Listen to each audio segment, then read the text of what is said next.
दुसरीकडे आपण दृश्य बघतोय ती पनवेल इथली शेकापचा वर्धापन दिन आणि तिथे मनसे अध्यक्ष राज ठाकरे पोहोचलेत आणि दहीहंडीची थरावर थर लावून सलामी देण्यात आली आहे। मनसे अध्यक्ष राज ठाकरे यांना पनवेलमध्ये आज राज ठाकरे आहेत शेकापच्या 78व्या मेळाव्याला ते उपस्थित राहत आहेत आणि त्यासाठी मनसे अध्यक्ष राज ठाकरे यांच्या स्वागतासाठी पनवेलमध्ये सगळे मनसैनिक तिथं जमा झालेली आहेत। आत्ताची मुंबईतली दादरमधली एकीकडे दृश्य आपण बघतोय जिथे शिवसेनेचा मोर्चा पृथ्वीराज चव्हाण यांच्या वक्तव्याविरोधात टिळक भवन इथे जाऊन धडकलाय, तर डावीकडची दृश्य आहेत पनवेलमध्ये मनसे अध्यक्ष राज ठाकरे पोहोचलेले आहेत शेकापच्या वर्धापन दिनाच्या मेळाव्यामध्ये। पनवेलमधनं आमचे प्रतिनिधी उदय जाधव आपल्या सोबत आहेत। उदय, राज ठाकरेंचं पनवेलमध्ये आगमन झालंय, मेळाव्याच्या ठिकाणी पोहोचलेत आणि त्यांना सलामी देण्यात आली आहे पुन्हा एकदा दहीहंडीच्या माध्यमातून थर लावून।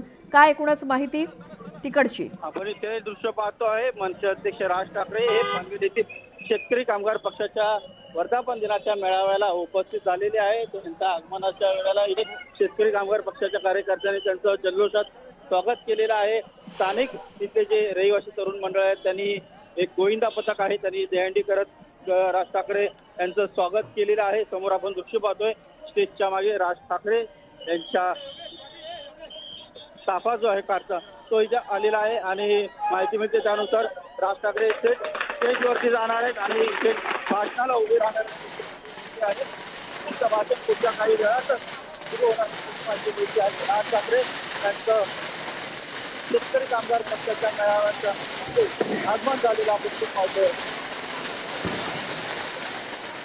बिलकुल उदय, ही दृश्य आपण बघतोय मनसे अध्यक्ष राज ठाकरे पोहोचलेत पनवेलमधल्या मेळाव्याच्या ठिकाणी कार्यक्रमाच्या ठिकाणी आणि शेतकरी कामगार पक्षाच्या कार्यकर्त्यांकडनं आणि मनसेच्या कार्यकर्त्यांकडनं जोरदार स्वागत त्यांचं झालंय।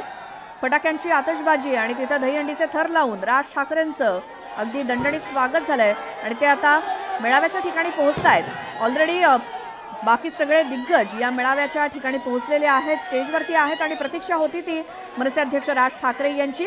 ते कार्यक्रमाचे अध्यक्ष म्हणून त्यांना बोलवलेलं आहे, पाहुणे म्हणून बोलवलेलं आहे आणि प्रमुख पाहुणे आहेत माफ करा कार्यक्रमाचे राज ठाकरे आणि त्यामुळे या ठिकाणी आता राज ठाकरे पोहोचलेले आहेत आणि याच मेळाव्याच्या या व्यासपीठावरनं हे सगळे नेते काय बोलणार याकडेच सर्व राजकीय वर्तुळाचं लक्ष लागलेलं आहे, महाराष्ट्राचं लक्ष लागलंय। राज ठाकरेंचं आगमन तिथं झालंय या शेतकरी कामगार पक्षाच्या 78व्या वर्धापन दिनाच्या कार्यक्रमात। शेकापचे कार्यकर्ते मनसेचे कार्यकर्ते त्यांच्या स्वागतासाठी होते आणि प्रमुख पाहुणे म्हणून राज ठाकरेंना या कार्यक्रमासाठी आमंत्रित करण्यात आलंय। राज ठाकरे तिथं पोहोचलेत, छत्रपती शिवाजी महाराजांच्या पुतळ्याला पुष्पहार अर्पण करून पुढे या कार्यक्रमात सर्व दिग्गजांची मनोगत ऐकायला मिळतील आणि एकूणच स्थानिक स्वराज्य संस्थांच्या निवडणुकांच्या पार्श्वभूमीवर वेगळी समीकरणं काही रायगड जिल्ह्याला मिळतात का याकडे सर्वांचं लक्ष आहे। आदरणीय नितीन सरदेसाई साहेब यांचंही आगमन या ठिकाणी झालेलं आहे। मी त्यांनाही विनंती करतो की कृपया आपण आसनस्थ व्हावं।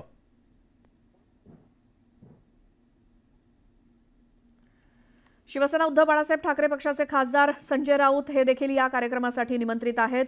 स्वतः जयंत पाटील आणि नेत्याचे विचार ऐकण्यासाठी मनसे अध्यक्ष राज ठाकरे यांना देखील निमंत्रित करण्यात आले। पक्षाच्या वर्धापन दिनी आपण सारे जण उत्सुक आहात, तर तो मराठी मनाचा मानबिंदू आदरणीय राजसाहेब ठाकरे यांचं मंचावर आगमन होऊन ते विराजमान झालेले आहेत। एकदा जोरदार टाळ्या वाजवून आपण राजसाहेबांचं स्वागत करूया आणि यानंतर मी पुन्हा एकदा बाबासाहेबांना विनंती करेन की आपलं अर्धवट राहिलेलं मनोगत या ठिकाणी आपण पूर्ण करावं। पंचाच्या उजव्या बाजूला असणाऱ्या सर्व महाविकास आघाडीच्या कार्यकर्त्यांना माझी नम्रतेची विनंती आहे। महाविकास आघाडीचा हा विचार शिवशाहू फुले आंबेडकरांचा विचार आहे।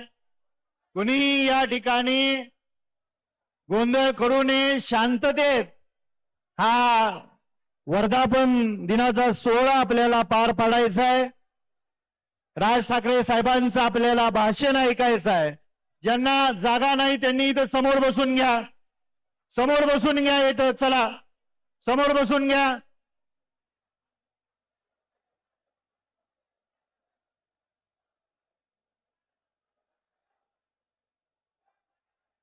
कुणीही गोंधळ करू नका, समोर बसून घ्या।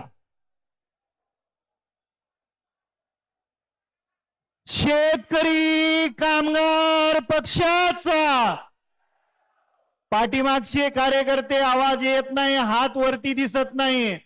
शेतकरी कामगार पक्षाचा लाल बावटा की लाल झेंडा की.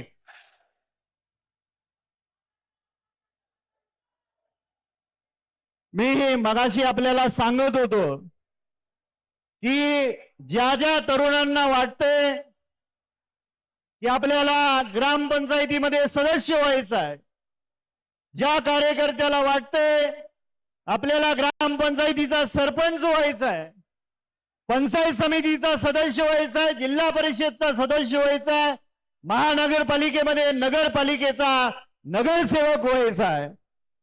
मित्रांनो, आपल्या पक्षाचे ज्येष्ठ नेते स्वर्गीय गणपतरावजी देशमुख आबासाहेबांची कार्यशैली कार्यप्रणाली आपल्या समोर थोडक्यात मांडतो. स्वर्गीय आबासाहेब मतदारसंघामध्ये 24 तास 12 महिने काम करायचे.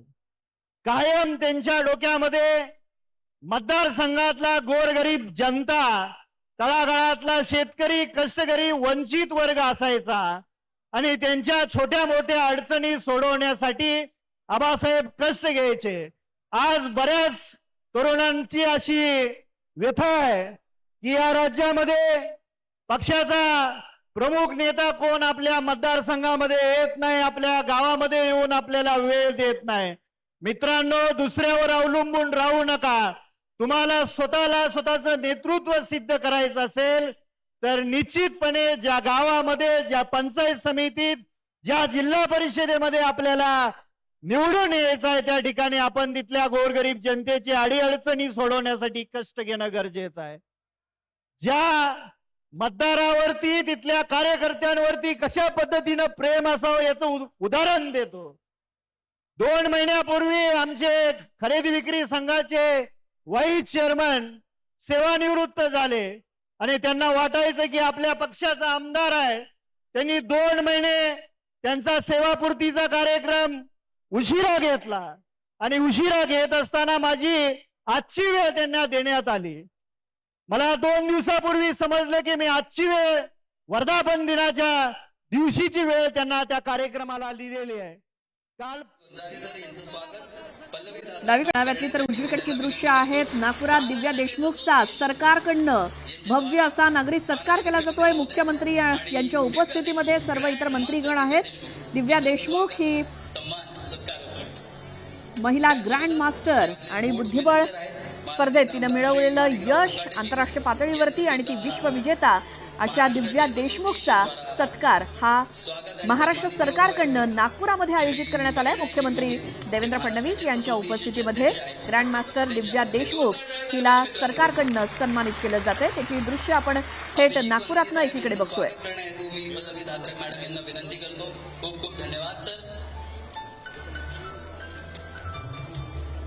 विविध मान्यवरांचं स्वागत, सन्मान, आभार, अभिनंदन आणि तुमच्या सर्वांचे अभिनंदन की तुम्ही एवढ्या जोशनी, एवढ्या आत्मीयतेने आज इथे आले आहात आणि आज आपण जिच्यासाठी इथे जमलेलो आहोत, जिला ऐकायला आपण आतुर आहोत, त्या ग्रँड मास्टर दिव्या देशमुखला मी विनंती करतो की मंचावर येऊन त्यांनी मनोगत व्यक्त करावं. जोरदार टाळ्या. Come on.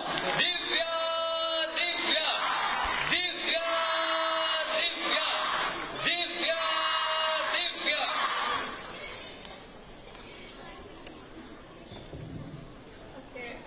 सगळ्यात पहिले तर माननीय मुख्यमंत्री श्री देवेंद्र सर, ऑडिओ स्टेजवर all the respected members on the stage, thank you so much. मी मनापासून आभार प्रकट करते की मला इथे बोलवलं आणि माझा सत्कार केलं.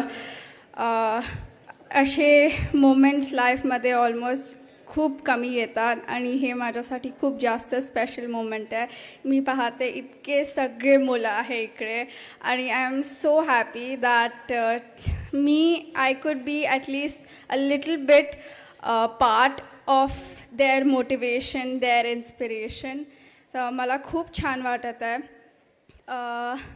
मी जेव्हा हे टुर्नामेंट खेळत होती तर मला वाटत होतं wow what an incredible opportunity. आणि मी इथे नसली आली असती कारण की मला महाराष्ट्र गव्हर्मेंटनी इतकं सपोर्ट केलं आहे. इवन लास्ट इयर मी ऑलिम्पियाड जिंकली होती तेव्हा they gave me a cash reward which help me immensely in chess. आणि जस्ट थोडे महिने पहिले देवेंद्र सर आणि परिणय सर, अभिजित सरनी माझ्यासाठी एक टुर्नामेंट ऑर्गनाईज केली इकडे, ज्याच्यामुळे मला ग्रँड प्रिक्समध्ये वाईल्ड एंट्री मिळाली.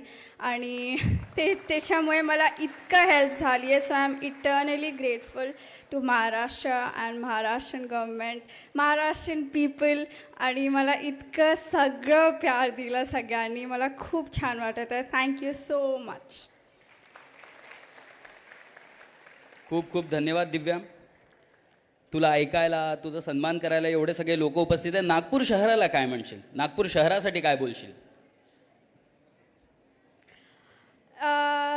काही पण म्हणलं तरी कमीच आहे. But for now Nagpur has been so special for me कुठेही जाते जगात, कुठेही अशी फिलिंग मला कधीच नाही आली की हो हे माझं शहर आहे, हे माझं घर आहे. So Nagpur, I am eternally grateful. आणि thank you so much for every one who came here. And